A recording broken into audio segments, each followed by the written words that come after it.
Dear viewers, trend news চ্যানেলের পক্ষ থেকে আপনাদেরকে অভিনন্দন। এই মুহূর্তে প্রাথমিক বিদ্যালয় খোলার আপডেট নিয়ে আপনাদের সামনে উপস্থিত হয়েছি। সবেমাত্র নোটিশ করা হয়েছে প্রাথমিক বিদ্যালয় আপাতত আগামীকাল খোলা হচ্ছে না। আমরা গত কয়েকদিন আগে বুধবারে জেনেছিলাম যে এই কোটা আন্দোলনের চরম অবস্থার মধ্যেও আগামী রবিবারে প্রাথমিক বিদ্যালয় খোলা হবে, অর্থাৎ আগামীকাল। কিন্তু হঠাৎ করে আজকে দেশের আইন শৃঙ্খলা পরিস্থিতির ব্যাপক অবনতি হয়। সারা দেশে বিভিন্ন জায়গায় গোলযোগ হয়েছে, বিক্ষোভ হয়েছে, মারামারি হয়েছে, পিকেটিং হয়েছে। তো আগামীকাল থেকে ছাত্ররা এক দফা ঘোষণা করেছে অসহযোগ আন্দোলন।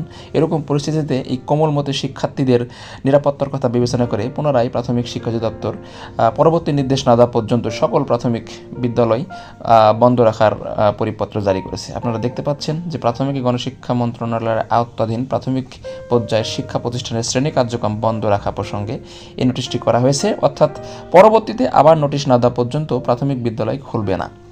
এবং প্রাথমিক বিদ্যালয় শুধু না, বাংলাদেশের সকল শিক্ষা প্রতিষ্ঠানই কোটা আন্দোলনের শুরু থেকে বন্ধ হয়ে আছে এবং দেশের আইন শৃঙ্খলা পরিস্থিতি এখন গুরুতর খারাপ অবস্থার মধ্যে আছে। দেখা যাক পরবর্তীতে কী সিদ্ধান্ত আসে। আপডেট থাকার জন্য অবশ্যই চ্যানেলটি সাবস্ক্রাইব করুন এবং বেল বাটন অল করে দিন।